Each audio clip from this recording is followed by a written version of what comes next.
you know this?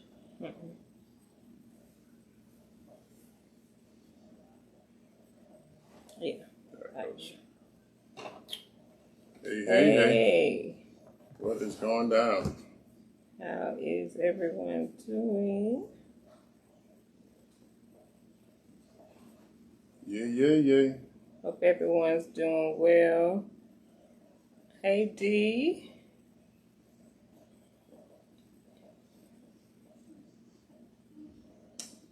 And we're trying to get to...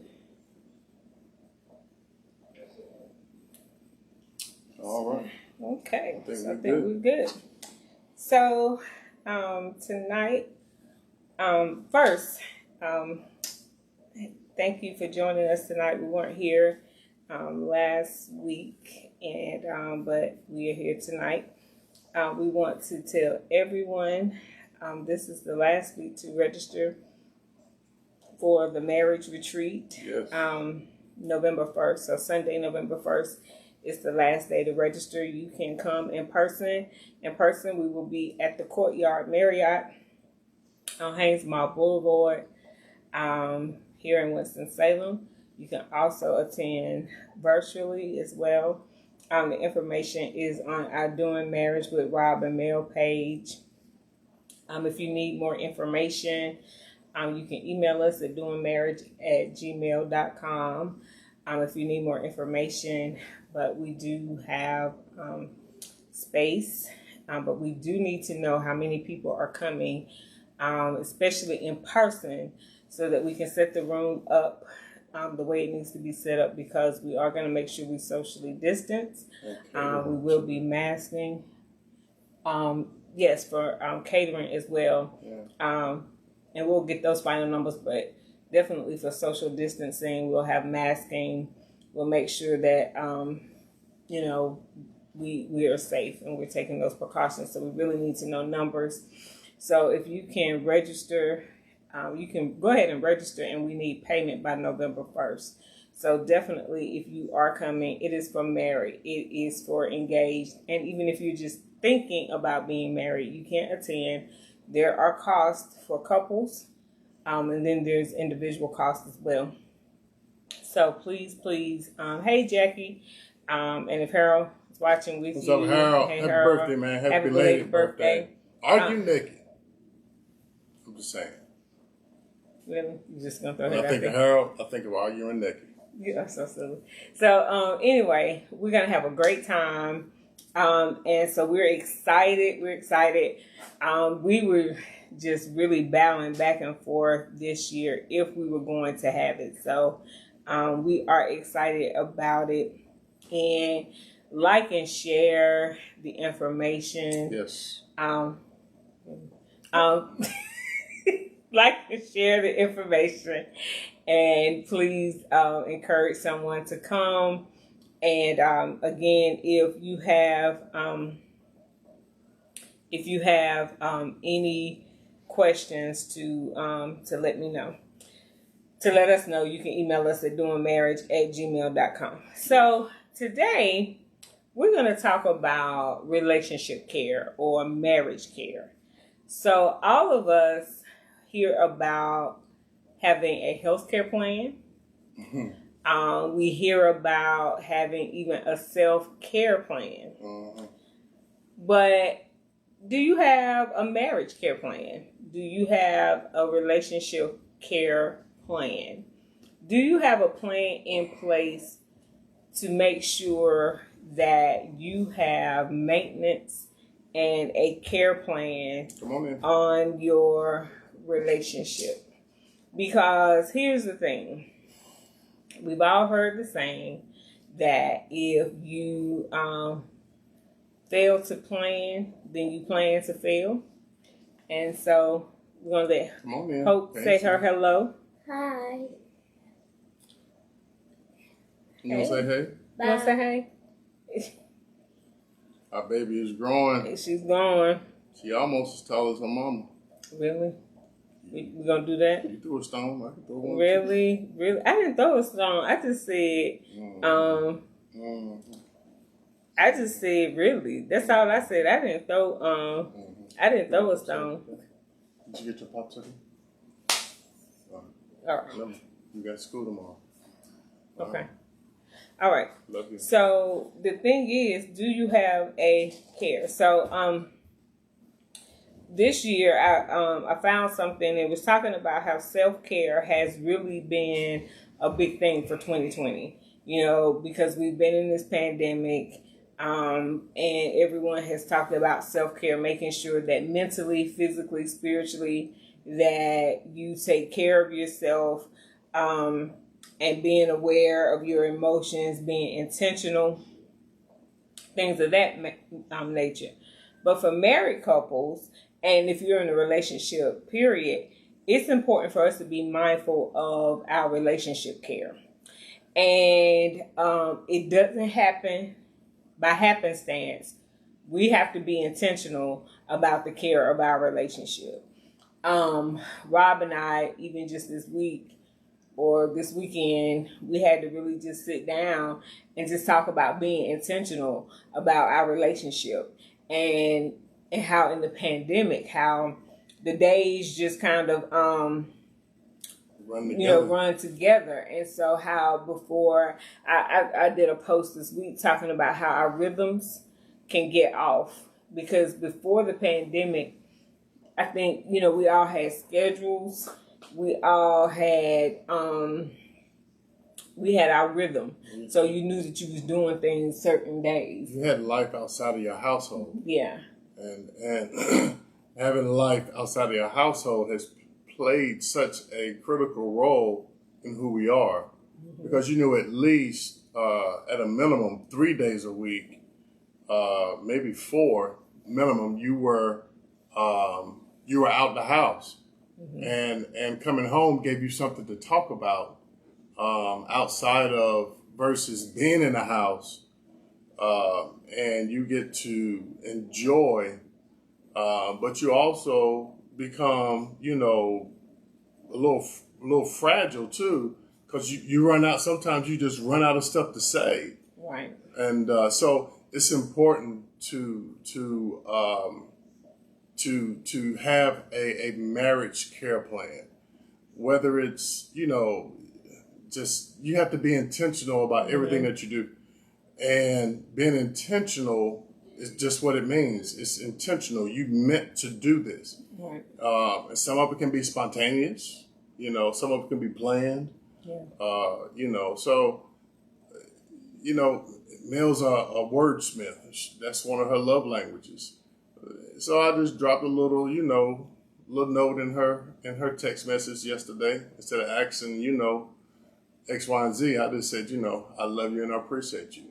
Didn't want nothing, didn't need nothing, but just wanted to tell her that I love her, and I appreciate what she does, for our family. So it's just little things that you just have to be mindful of, so, yeah. So I found this thing in the top. It gave us just like 5 simple tips on What's up, Roosevelt? Just on doing the care, like a care plan. So one of the things it talks about is properly feeding your marriage. You want coffee?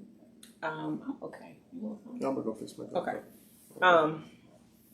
So properly feeding your marriage. So it says, for our bodies to remain healthy, we have to feed it the right foods. Well, in order for our marriage or relationships to remain healthy and strong, we have to pour in it into the right ingredients. So we've always talked about effective communication, which includes active listening, in addition to fun, compassion, understanding, kindness, intimacy, selfless type of love that puts your spouse's needs above your own. So those are the kinds of things that feed your marriage. You have to know what feeds your marriage. Things that we've talked about over, the past couple of years since we've been doing this, knowing your spouse's love language, knowing what season your marriage is in, knowing those peaks and valleys. One of my good friends, she talks about she has a PhD in her husband. And she talks about how she studies her husband. She was talking about how we should have a PhD in our spouses. We should know their ins and their outs, understand everything about them, and continuously to learn about them. And I love that because really, when you do that, you learn something new about them all the time. But that's also properly feeding your marriage, because you feed your marriage by learning about your spouse, and not only learning, but acting upon what you learn. So it's almost like our children when they're in school, or any of us that are in school. We can sit in class all day, but when it's time to take the test, if we don't apply what we've learned, it means absolutely nothing. You can't cram for that. So we have to be students of our spouses. And that is pouring into your marriage. That's feeding your marriage, because you have to learn. You have to learn. You know, we talked a lot about how Rob and I we really know each other's body language. Mm-hmm. We can feel each other when we walk into a room if something is off. And don't have to say anything. But that comes from studying each other. Yeah. And so you have to study each other, and that's how you pour into each other. Please comment, please ask questions, because this is it's interactive. It's interactive. And when you come to the retreat, we definitely want it to be reactive. You want to add to that, Ben? No, go ahead, man. You're fine. Yeah. The other thing is escape reality together. Establish a marriage care routine or relationship care routine that allows you both some time to unwind and not to worry about the pressures of the world, and just focus on having some happy, joyous time together. Yeah. Where you're not thinking about bills, you're not thinking about the kids, you're not thinking about the pandemic, you're not thinking about the election, you're not thinking about, you just really just having a good time. And you find sometimes you just have to think about, what is it that you all enjoy doing? What mindless activities that you all do? One of the things Rob and I love to do is find a good comedy. Ricky Smiley, Virginia Beach. Yeah, if we can find a good comedy, especially if we can find a good stand-up comic that we like, and we can just find something that we just love to laugh at. Hey, Christine, if we can find something that we just love to laugh at together, and we'll just sit there and we just laugh. Or we can find a good movie that we both love to watch, or a good show. Or sometimes we may just go walk. Or before the pandemic, we used to love to go to the movies. Or we would go just get ice cream or something. But just finding some mindless activity that we love to do, where we were not thinking about just the heaviness of everything, but just enjoying each other's company. And again, tonight, for those of you who are just joining, we're just talking about things that are relationship care, marriage care, relationship care tips that can help just enhance your relationship. You know, we started out talking about how we have healthcare plans, we have self-care, but you have to have relationship care plans. And so we talked about pouring properly, feeding your marriage. Then we talked about escaping reality. Make it an opportunity to simply breathe and decompress. Spending 5 to 10 minutes disconnecting from social media, turning off your cell phones for just 5 or 10 minutes a day. You know, just disconnecting from electronics and just talking about how you're feeling. Saturday morning, we just sat there and just talked. We had a cup of coffee, and we just sat there and just talked, about what was going on, how we were feeling, and it just felt good. And it was amazing. I don't know if Rob felt it, but just having like that 20-minute conversation, it just did something, because it really, I told him some things I was feeling. He didn't know I was feeling that way. And, he told me, that, what I was feeling. He was like, no, babe, that ain't, that's not it. He told me what was going on with him. And just having that simple conversation just opened up so much. Yeah. And sometimes just taking the time to have those conversations can open up so much. What's up, Casey? Hey, Casey, I need you and your wife, man, to come on down to this marriage conference, man. I'm going to send you the information tonight, all right? Love you, bro. That's one of my brothers. I got it. I just wanted you to expound on what I was talking about. Oh, well, yeah, so, so you have to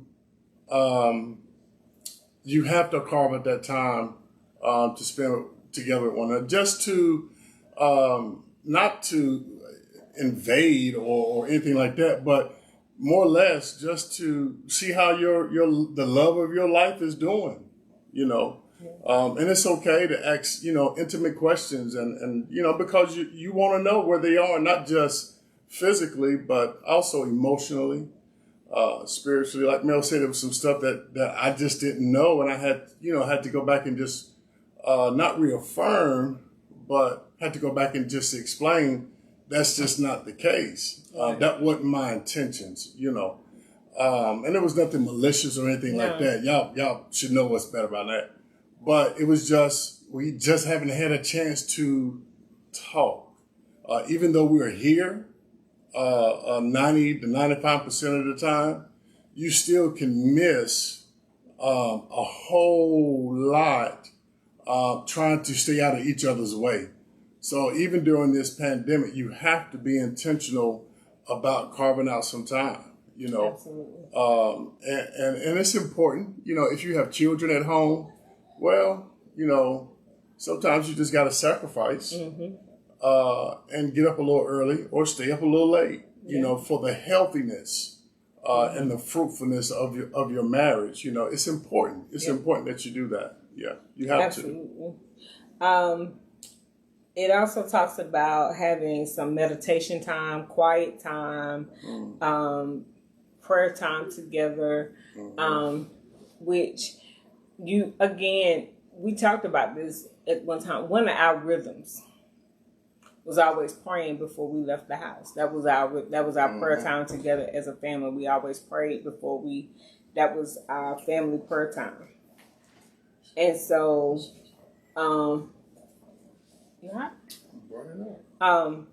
so what happened when the pandemic started, we were here. So we had to figure out another rhythm in our prayer time. And we're still trying to find that rhythm, because now we will normally on Sunday, we always pray on Sunday mornings. But I have my own personal time at a different time. Rob has his own personal time at a different time. It was easier in the mornings when because we were all leaving at the same time. Yeah. Well, now it's just so different. And so we leaving and go downstairs. Yeah. So it's like, finding just that rhythm again. So you have to be, again, what Rob said, intentional about different things. The other thing it talks about is creating a marriage gratitude journal, which I thought was really good. And it talks about thinking about what you are grateful for in your marriage. And it's so important to count your blessings with your spouse or with your partner in your relationship. You can get caught up in the negative that you forget the beauty that surrounds you. So if you count all the joy that you experience together, and if you want to create a journal to capture those joyful moments and start focusing on the positive. Mm. It's so easy in this world to concentrate on the negative. So easy. But if we can concentrate on what's good, the Bible talks about whatsoever things are pure, whatsoever things are good, whatsoever things are of a good report, to think on those things. And then it also talks about in everything give thanks. So if we can learn to give thanks in those times, because now everything we see is so negative. Like, I wish there was an app that after we voted, we could turn off the political ads. I wish there was a way to like stop just all the negativity, because I told y'all before, I hate watching the news because it's just negative. So the everything that comes at us is always so negative. And you have to, and if you allow it to infiltrate your mind, that's what will come out. So you have to change the narrative in your mindset, in your words, in your relationship. And if you could just create a gratitude journal and capture those things that are positive, you will see that it will change the atmosphere of your relationship. Yeah. There's nothing wrong. Check your text messages. And there's nothing wrong with a little spousal competition to see who can outlove the other. And not to hang it over the head, but just something jovial and silly that make you laugh or whatever and whatnot. We had a bet the other night, and unfortunately, I think Mel cheated. Yeah, you cheated. Yeah. I did not. She cheated, y'all. She cheated. Whatever. He's a sore loser. She cheated.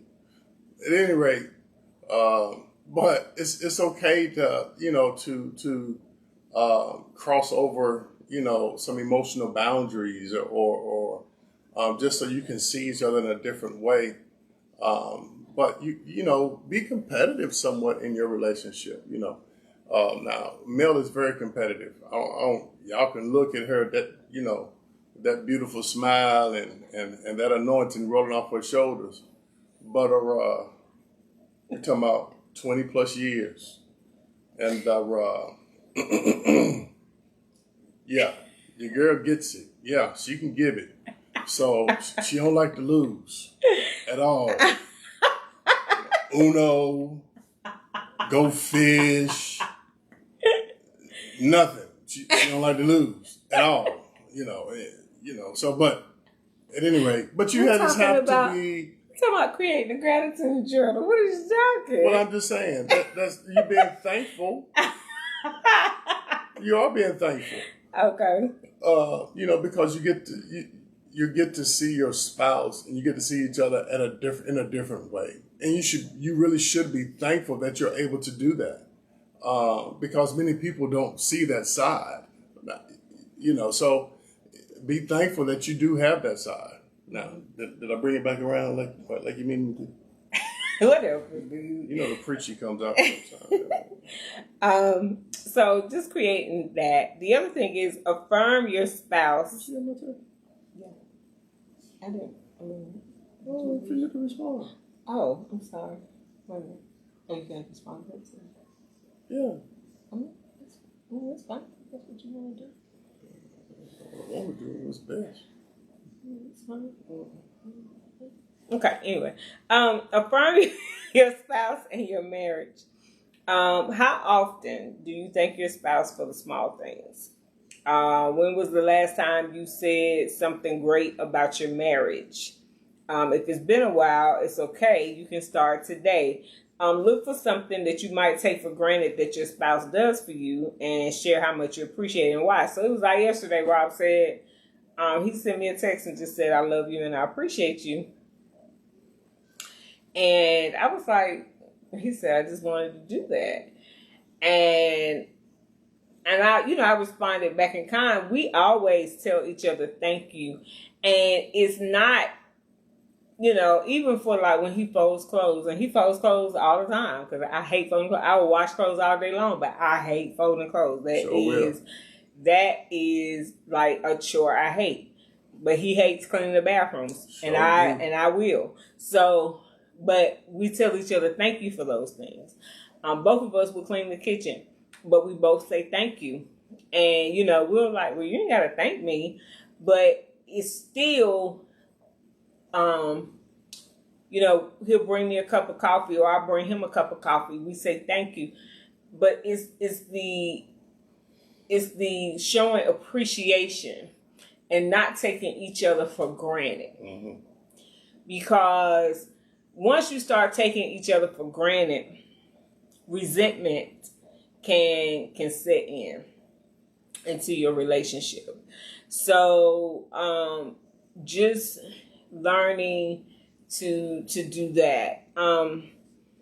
So it feels good to know that you are valued in your marriage and what you do matters. All of us want to feel valued. We can say it doesn't matter, but it does matter when you know that your spouse appreciates what you do. No one wants to feel like what they do doesn't matter to someone. So when we have to say, thank you, I appreciate what you do, because when you stop saying that or when you don't appreciate it, it will stop or it will be done with the attitude. Even Hope, like if I go in her room, even if I'm fussing and fussing and fussing at her about cleaning her room, if I go in there and clean it up, she always says, thank you, Mommy. Which I appreciate her saying that, Sometimes I just rather do it than fuss. You just get tired of fussing about it. And when I do it, she says, thank you. So sometimes that makes me even feel, it's not, as hard as me. Sometimes you just get tired of fussing. So I think, all of us wants to feel, you want to feel that appreciation. You want to speak positively about your marriage as possible. Speak life. Yes. Speak life. Speak life. Words have power. Yes, they do. Words have power. And when you speak negatively about your spouse, when you speak negatively about your marriage, you speak death. You speak death. Words have so much power. And sometimes we forget that. So make sure that you find things that you affirm your spouse and that you affirm your marriage. You want to praise the years you've been together and even praise the tough times that you've overcome. I don't look back over our rough times with disdain. I look over them with gratefulness because we overcame them. So here's the thing, though, too. You alluded to speaking life. Just because you don't talk about your marriage in front of your spouse doesn't mean that the words that you say outside of their presence doesn't set in. That's right. Because truth be told, they set inside of you. That's how right. the enemy works. That's you right. know, he works that way to get you off center when you start debunking and using your words. My wife should have done this, or my wife should have whatever. Instead of just talking to them, don't talk about them behind their back. That's right. Because those words still affect. Now, it may not hit them, but it changes your outlook, the way you look at them. So it sets a seed. It just may not set the seed to where you want to plant it at. So That's right. no, go ahead, I'm sorry about that. The other thing is say no to things that don't serve your marriage. So what that means is that includes people's judgment and things that cause unnecessary stress to your relationship. Your marriage is your priority and it won't be to anyone else. Yeah. So others will push their own agenda on you and cause strife in your marriage. So you and your spouse have to own the power you have over protecting your marriage. No is a complete sentence and requires no explanation. No is a complete sentence and requires no explanation. No is a complete sentence and requires no explanation. And I think sometimes we all, and I know Rob and I deal with this too, we have a hard time saying no. Yeah. But we have to be okay with saying no because you have to protect nobody. Here's the thing, people will pull and pull on you. And then when something happens to your marriage, they'll be the first people to talk about, well, I don't know what happened to them. What happened there? And they would be the main ones who pulled on it. Mm-hmm. So you have to protect your marriage. And sometimes that means telling people no. And most of the time it means telling family no. No, we can't do this. No, you can't do this. No, you can't borrow this. No, you can't, no,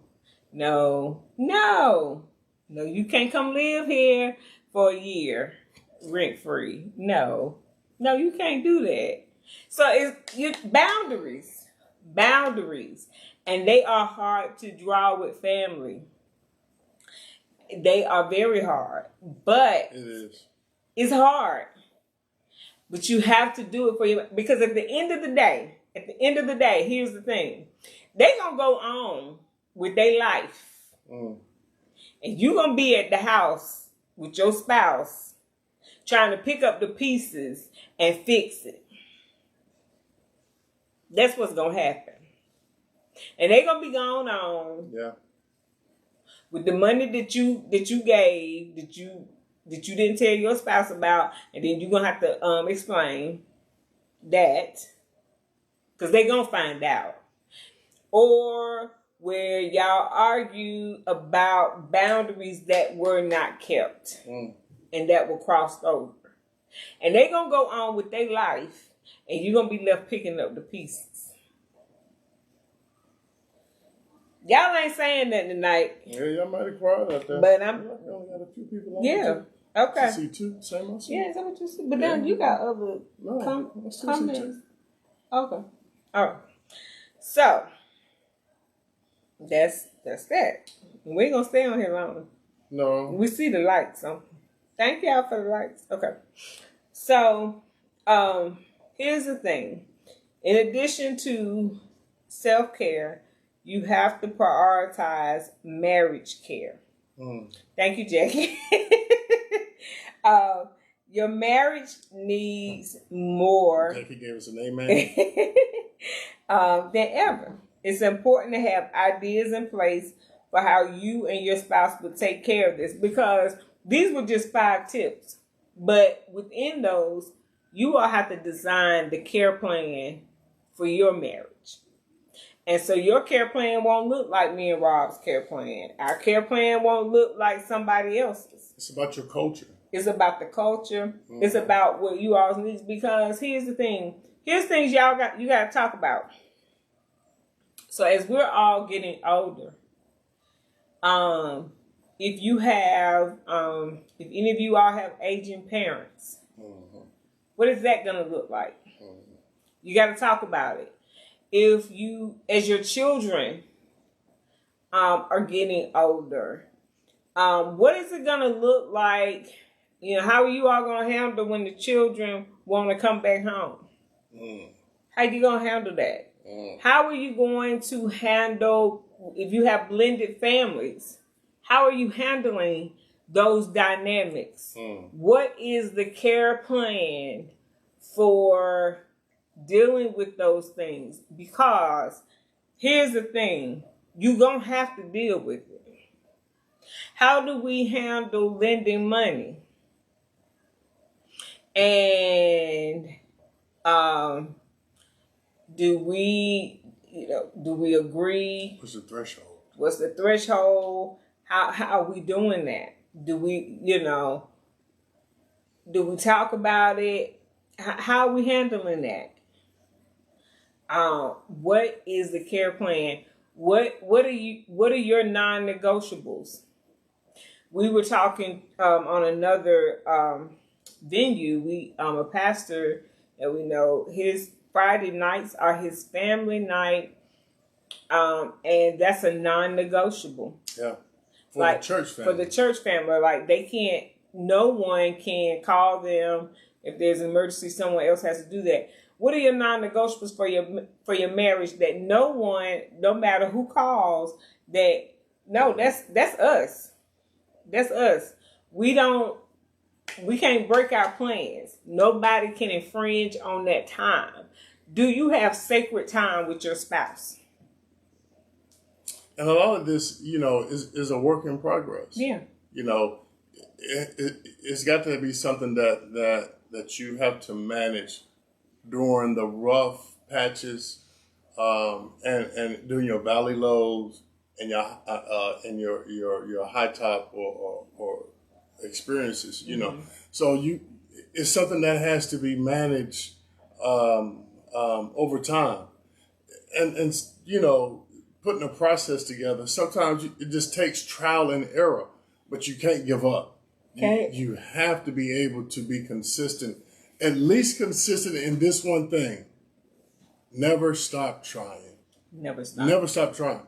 Because if you stop trying, then you're handing your defeat, or better yet, you're handing over your win over to the other side when you give up. So you have to be consistent and allow the trial and error. You got to factor in kids, school, engagements, work, her time, my time. Then there's hope in and hope is in all of our time. So you have to be intentional about not giving up and allowing. But once you carve it out and it works and it flows just as smoothly as water coming out of a faucet, then you got something to work with then. So that's when you start adding to that. And then adding to it. It's a process, but you can't give up the foundational principles of it, though. And here's the thing: it's not a Fred Flintstone tablet, right? It's a fluid document, right.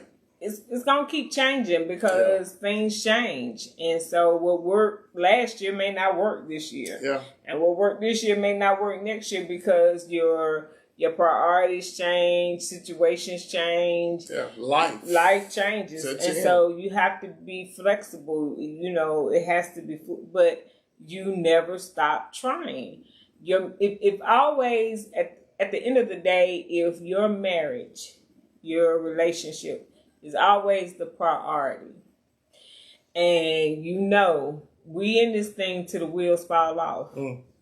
So if that's always the mantra, if that's always the thing, so when we feel like, okay, well, what we had in place that's not working now, let's figure out what we need to do to make it work, then you always got something to work with.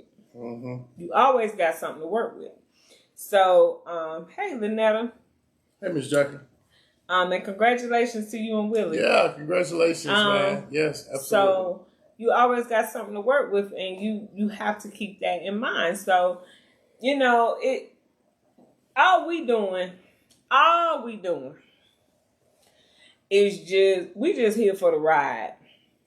And to give you just a little bit of gas, we just one of the gas stations. Okay? So we like the BP. You can come to the BP. You can go up to the Exxon. Ain't no different but a penny. You can go to the Metro. Wherever. We just one of the gas stations to help fuel you up. But you can choose the grade. You can choose if you want to fill up. You can take a little bit here. You can go up the street and get a little bit more. We're just trying to give you a little bit to fill up your love tanks so that you don't run out. And don't walk around, like I drive, on fumes. Don't do it. Don't do it on fumes. Good gosh. Don't do it. Because you will burn out. Oh, yeah, you're going to run out. You are completely out. You're going to run out. So really, we know, and we have to get filled. We have to figure this thing out. Yeah. So we don't have all the answers, and we tell you all that we don't have a perfect marriage by no stretch of the imagination at all. Like we told y'all, we were sitting there Saturday. We had to figure things out. And we still have to figure it out. So it's we learn as we go. But we have a passion for this thing, and we want to see people make it. We want to see marriages. We want to see relationships make it. And if anybody can learn from our errors, things through our rough periods, we will do that. So please remember, because we're not going to hold y'all. Please remember the deadline to register for the marriage retreat is this Sunday, November 1st. Yes. The information is out on the Doing Marriage. It's on the group page and it's on the public page. It's on the events. It's under the events. There's a link. On our pages alone. Yeah. And on our pages too. Yeah. There's a link on the event where you can register. We really need to know how many people are coming so we can make sure that we have enough space for social distancing. Yeah. So we can make our conference bags, our goodie bags. So the deadline is Sunday. The marriage retreat and conference will be November 13th and 14th. If you're coming in person, it's here in Winston-Salem at the Courtyard Marriott at Haynes Mall Boulevard. We're right off Haynes Mall Boulevard on Westbrook Plaza, actually. But we also have a virtual option as well. So please look at it. If you have questions, please email us at doingmarriage@gmail.com. Please share the information. We would love invite a couple. You all to come invite a couple. We do have someone who wants to pay for a couple. Yes. So if you know a couple that may want to come, but they may not can afford it. We have someone who's willing to pay for a couple to come in person. So, or they'll pay for them virtually, whichever one. And so, if you want to sponsor somebody, just let us know. Please, also, if you own a business and you would like to donate items to go in our bags, just to promote your business, please do so as well. So either way, any of that, email us at doingmarriage@gmail.com. What's the cash and the cash, all that's on the... It's on the flyer? Yeah, all that's on the flyer. It's on the flyer and it's in the information when you register on the link. So we want to thank you all. Hey, Candy. Thank you for joining us, Candy Parks. Hey, Candy. So thank you all for joining us tonight. We hope you enjoyed it. Again, like and share the video, please. Like and share the information about the conference and retreat. We look forward to it. We'll be back on next week. We may do something quick, but it's election night. Yes, Lord. We want to make sure everyone votes. We may come out and do something quick just to make sure everyone, because the deadline for the conference will have passed, but we just may want to just give some directives, so we may do something real quick. But next week, y'all just pray. We got to vote and pray. Yeah. Not just pray. You have to vote and pray. Yeah, don't be a fatalist now. Vote and pray. So Yeah. please do that. And we miss you too, Candy. We miss y'all too. We really do. Thank you all for joining us, and thank you all for your support. Continue to pray for us as we pray for you. God bless you, and good night. Oh, you have to stop.